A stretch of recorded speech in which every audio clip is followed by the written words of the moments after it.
Einstein disait que la septième merveille du monde, c'est les intérêts composés. Donc n'importe qui a envie de faire de l'argent en a entendu parler.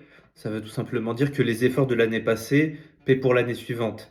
Et que l'année 10, eh ben, on a le résultat de notre investissement plus des profits des 9 premières années, etc., etc., etc. Alors, c'est pas exactement ça la fonction, me reprenez pas pour vulgariser à la volée un concept comme celui-là. Si vous êtes dans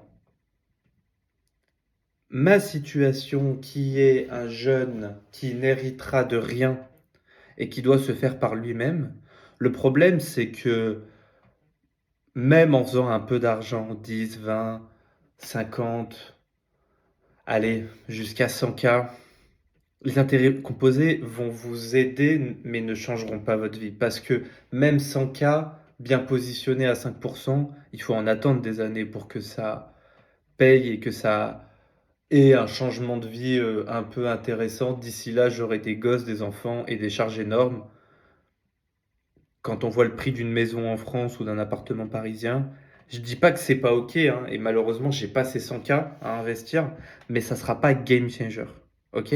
Ça sera game changer si j'avais la chance, en effet, d'avoir un capital important, actuellement, par mon travail, par mon héritage, on s'en fout.